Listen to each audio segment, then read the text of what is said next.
सियासत की लपटें शब्दों की चिंगारियों से जितनी ज्यादा धधकती हैं, उतनी मुद्दों की मशाल से नहीं तपती।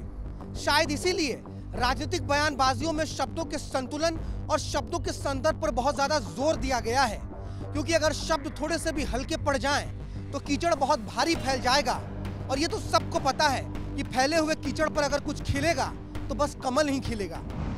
ये मोदी क्या है? मोदी कोई चीज है क्या? ये नरेंद्र मोदी आजकल परिवारवाद पर हमला कर रहे हैं। अरे भाई, तुम बताओ ना कि तुमको क्यों परिवार में कोई संतान नहीं तुमको हुआ, बताओ।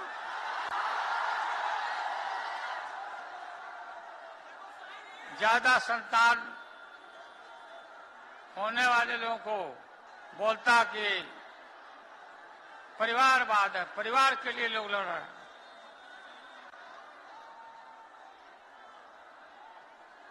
तुम्हारे पास परिवार नहीं है।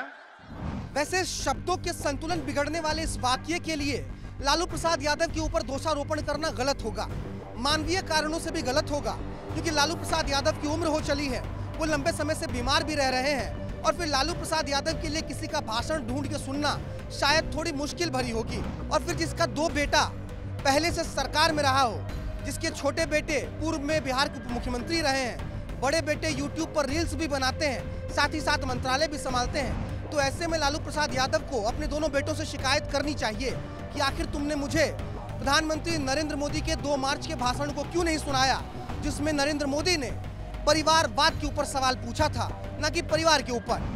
बिहार में परिवारवादी राजनीति हाशिए पर जाने लगी है।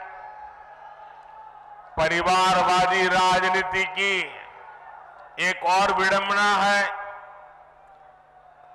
मां बाप से विरासत में पार्टी और कुर्सी तो मिल जाती है, लेकिन मां बाप की सरकारों के काम का एक बार भी जिक्र करने की हिम्मत नहीं पड़ती है। मैं दावे के साथ कह सकता हूं कि अगर लालू प्रसाद यादव ने नरेंद्र मोदी के भाषण को सुना होता तो उनका जवाब उनके सवाल पर ही होता, ना कि वो अपने भाषण में नरेंद्र मोदी के परिवार पर ही सवाल कर जाते।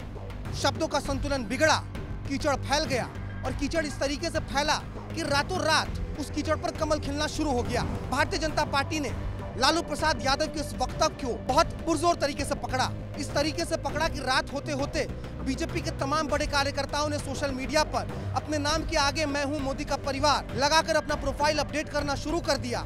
और फिर जब बारी प्रधानमंत्री नरेंद्र मोदी की आई तो उन्होंने भी तेलंगाना में, उड़ीसा में, पश्चिम बंगाल में और आज जाकर बिहार में भी इस बात की घोषणा कर दी कि नरेंद्र मोदी का परिवार देश की 140 करोड़ जनता है, और उन लोगों को नरेंद्र मोदी के परिवार पर सवाल पूछने का कोई अधिकार नहीं है, जो लोग अपने परिवार के नाम पर लगातार भ्रष्टाचार करते रहे हैं। जंगल राज लाने वाले लोगों ने सिर्फ और सिर्फ अपने परिवार की चिंता की, और यहाँ एक ही परिवार फलता फूलता रहा। क्या कोई भी व्यक्ति सामान्य मानवी को इस प्रकार से लूटने वालों को माफ कर सकता है क्या? क्या ऐसे लोगों को माफ कर सकते हैं क्या? विपक्ष की यही समस्या है, कभी वो चौकीदार चोर है नाम के स्लोगन पर चुनाव लड़ना चाहती है, तो कभी मोदी के परिवार पर सवाल खड़े करके नरेंद्र मोदी और भारतीय जनता पार्टी को वो मौका दे देती है कि नरेंद्र मोदी भरी मंच से इस बात को कहने लग जाएं कि नरेंद्र मोदी का परिवार तो देश के 140 करोड़ जनता है। ऐसे में विपक्ष के सामने कोई काट क्या बच पाता है?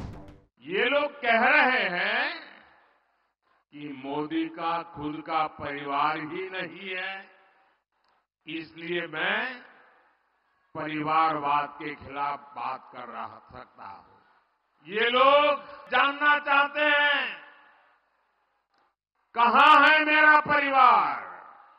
मोदी परिवार को था। इन घोर परिवारवादियों को जरा यहां आकर के नजर डाले।